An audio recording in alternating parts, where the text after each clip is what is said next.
Assalamualaikum warahmatullahi wabarakatuh. Di sini kami dari kelompok 11B akan mempresentasikan tentang identifikasi modeling motor DC dan kendali menggunakan PID. Nah, kelompok 11B ini terdiri dari Muarif Ibnu Setio Prabudi, Baginda Muhammad Raihan, Amil Fatah, dan Muklis Maulana Al-Fakih. Berikut merupakan rangkaian listrik dari motor DC. Di sini merupakan parameter dan nilai yang kami gunakan pada motor DC. Masuk ke poin pemodelan matematika, di mana T sama dengan torsi, KT sama dengan faktor konstan, I sama dengan arus jangkar, dan T itu sama dengan KT kali I. Untuk gaya gerak listrik atau begal balik, semakin lurus dengan kecepatan konstan. Ini gerak listrik.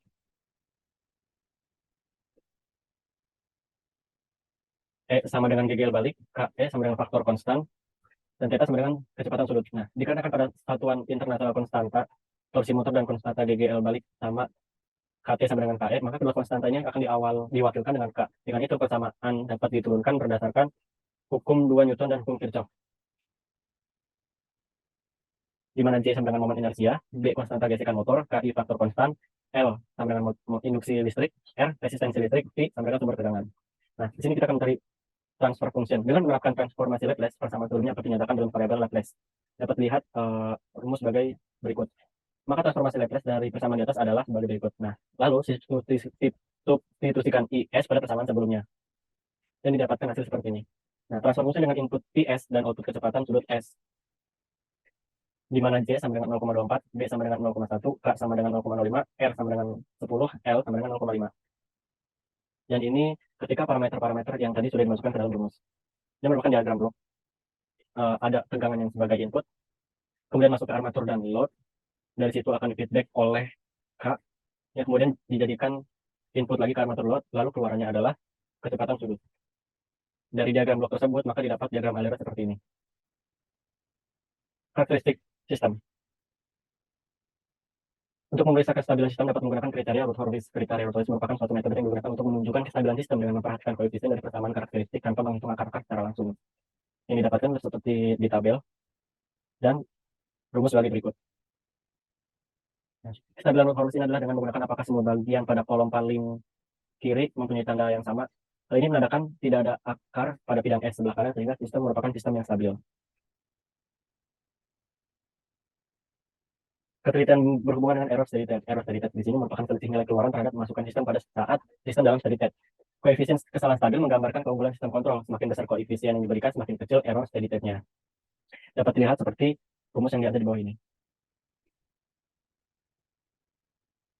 Kemudian ada koefisien kesalahan posisi atau KP yang didapat adalah 0,0499. Jadi error steady state dalam koefisien posisi adalah 0,95,247. Koefisien kesalahan kecepatan kaki 0. Maka dari itu, maka error steady state dalam koefisien kesalahan kecepatan diberikan adalah infinite. Dan sehingga error steady state dalam koefisien kesalahan kecepatan yaitu infinite. Dengan menghitung KP, KV, dan KA, maka sistem termasuk jenis 0 karena hanya KP yang memiliki nilai. Dan karena hanya KP yang memiliki nilai, maka sinyal kunci yang digunakan adalah step.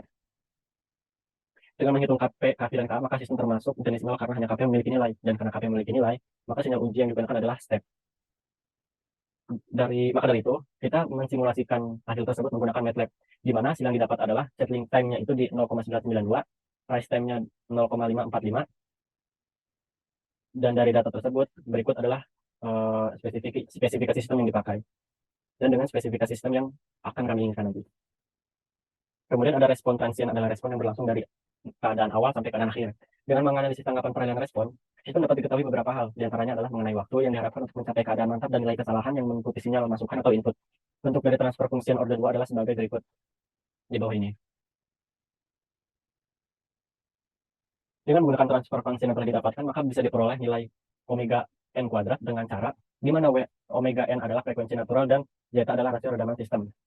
Maka omega n dimasukkan ke persamaan dan hasilnya sebagai berikut.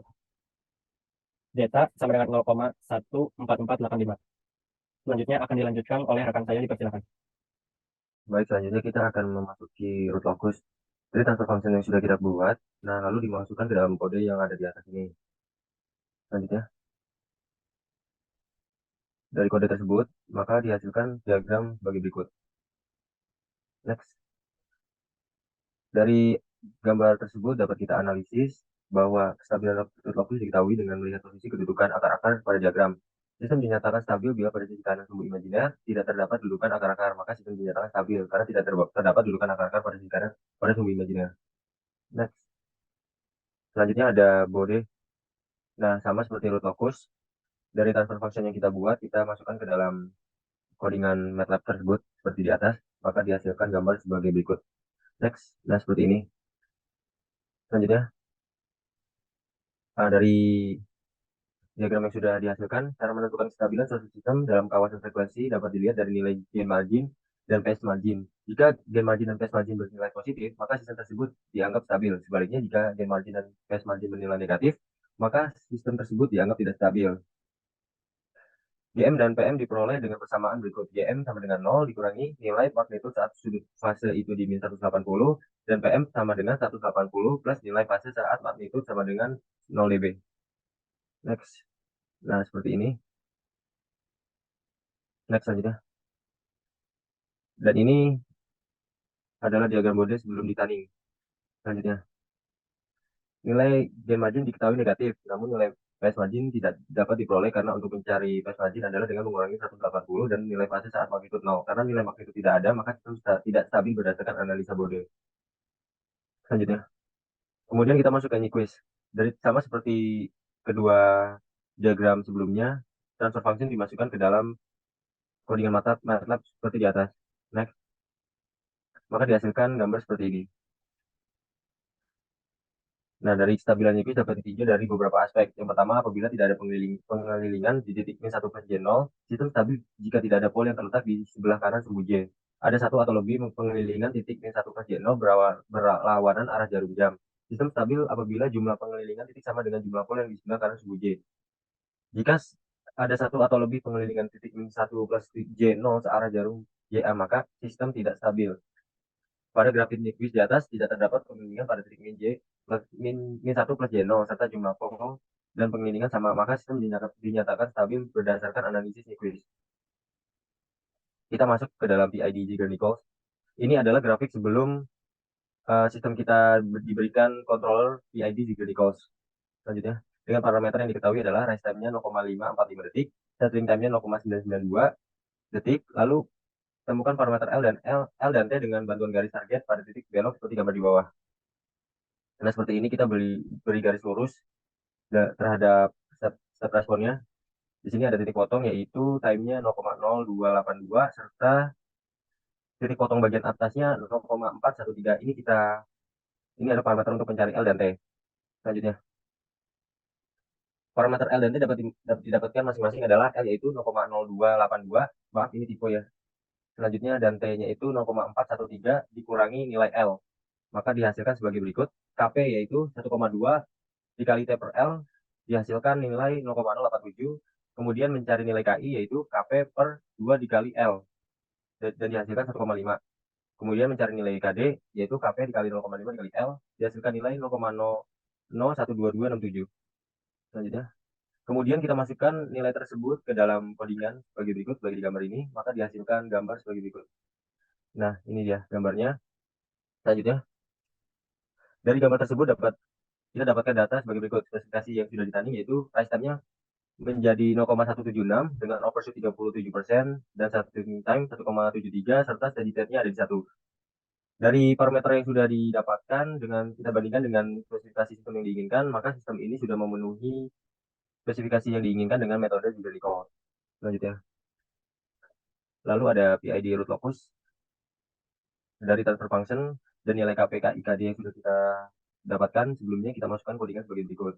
Maka dihasilkan grafik sebagai berikut. Next.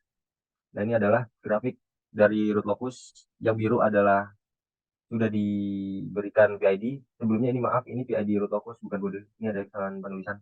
Dan yang merah adalah yang sebelum diberikan controller. Jadi analisisnya itu analisis kestabilan root locus diketahui dengan melihat posisi kedudukan akar-akar pada diagram sistem dinyatakan stabil bila pada sisi kanan sumbu imajiner tidak dapat kedudukan akar-akar. Maka sistem dinyatakan stabil. Jika dilihat dari grafik tersebut, sudah dipastikan sistem tersebut adalah stabil. Next. Kemudian ada PID bode sama seperti sebelumnya, yaitu kita masukkan transfer function dan KPKIKD-nya. Next. Maka dihasilkan grafik sebagai berikut.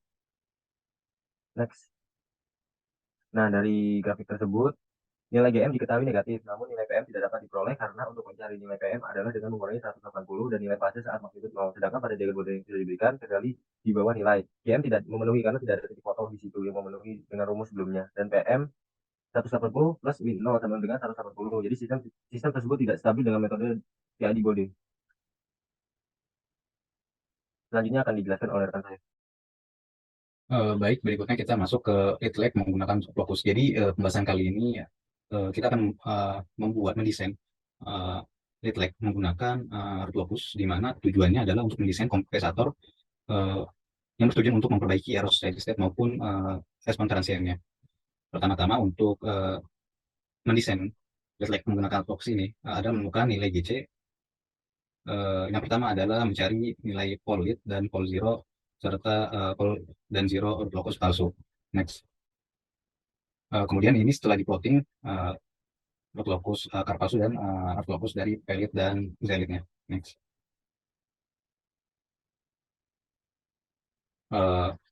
Kemudian setelah ditemukan GC tadi dikalikan dengan transfer function yang kita punya, lalu disimulasikan dengan Simulink.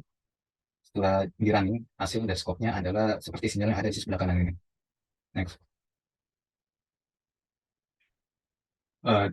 Pada sisi kiri layar ini adalah respon waktu yang dihasilkan dari lead lag root locus. Next. Kemudian kita masuk ke lead lag menggunakan Bode, di mana intinya sama di sini adalah untuk mendesain kompensator menggunakan diagram Bode atau domain frekuensi. Pertama-tama yang harus kita cari adalah frekuensi crossover. Di sini kita menggunakan MATLAB dengan hasil pada gambar di sebelah kiri atas. Kemudian setelah mendapatkan frekuensi crossover, berikutnya merancang kompensator dengan MATLAB yang hasilnya adalah nilai GC di bawah ini. Kemudian setelah mendapatkan nilai GC, maka nilai GC ini dikalikan dengan transfer function yang kita miliki. Kita gunakan Simulink dan kita lihat hasilnya. Next. Hasilnya adalah seperti ini. Dari hasil ini dapat diketahui bahwa sinyalnya tidak mencapai keadaan steady state yang diinginkan, maka sistem tidak stabil. Next. Baik, Kemudian berikut adalah analisis root locus, di mana analisis kestabilan root locus diketahui dengan melihat posisi kedudukan akar pada diagram. Sistem dinyatakan stabil bila pada sisi kanan sumbu imajiner tidak terdapat kedudukan akar. Maka sistem dinyatakan stabil karena tidak terdapat kedudukan akar pada sisi kanan sumbu imajiner. Lalu sedangkan root locus yang sudah diberikan PID terlihat bahwa pol dan zero-nya berada di kiri yang menandakan sistemnya stabil. Next. Untuk analisis Bode, untuk mengetahui kestabilan Bode, nilai PM dan GM harus positif. Pada plot Bode sebelumnya penambahan kendali PID, sistem dinyatakan tidak stabil karena pada magnitude tidak mencapai nilai 0. Pada plot Bode setelah penambahan kendali PID, sistem menjadi stabil di mana PM dan GM bernilai positif. Next. Pada analisis Nyquist, yang dimana kestabilan Nyquist dapat ditinjau dari beberapa aspek. Yang pertama, apabila tidak ada pengelilingan di titik 1 plus J0, sistem stabil jika tidak ada pol yang terletak di sebelah kanan sumbu J. Ada satu lebih pengelilingan titik min 1 plus J0 yang berlawanan arah jarum jam. Sistem stabil apabila jumlah pengelilingan tidak sama dengan jumlah pol yang di sebelah kanan sumbu J. Jika ada satu atau lebih pengelilingan titik min 1 plus J0 searah jarum jam, maka sistem tidak stabil. Pada grafik Nyquist di atas, baik sebelum ditambah kendali PID dan setelah ditambah kendali PID, tidak terdapat pengelilingan pada titik min 1 plus J0, serta jumlah pol dan pengelilingannya sama. Maka sistem dinyatakan stabil berdasarkan analisis Nyquist. Maka dapat disimpulkan pada rangkaian motor DC adalah akuator yang umumnya digunakan dan dapat ditambahkan kendali yang bisa diatur. Dalam makalah ini telah memodelkan sistem motor DC dan kendali menggunakan PID. Pada kestabilan root Hurwitz, sistem yang sudah dimodelkan menunjukkan bahwa sistem stabil. Kemudian pada karakteristik sistem diketahui bahwa sinyal input sistem adalah step dan sistem termasuk pada underdamped. Dengan menganalisis root locus, Bode dan Nyquist didapatkan kestabilan yang berbeda-beda. Pada analisis root locus, sistem dinyatakan stabil. Untuk analisis Bode, sistem dinyatakan tidak stabil. Dan pada analisis Nyquist, sistem dinyatakan stabil. Pada perancangan kendali dengan menggunakan metode Ziegler-Nichols, setelah mendapatkan sinyal step, maka digunakan metode Ziegler-Nichols 1. Setelah tuning, sinyal sudah mendekati steady state, namun overshoot yang didapatkan semakin tinggi. Dengan menambahkan kompensator lead lag root locus, hasil yang didapatkan adalah overshoot yang rendah, namun steady state-nya cukup tinggi dari yang diinginkan. dan jika ditambahkan kompensator lead lag buat hasilnya yang didapatkan di bawah steady state yang diinginkan. Sekian dari saya kembalikan kepada moderator. Baik, sekian pemaparan kami dari identifikasi model menggunakan kendali PID pada motor DC. Sebelumnya aku mohon maaf. Sekian, terima kasih. Wassalamualaikum warahmatullahi wabarakatuh.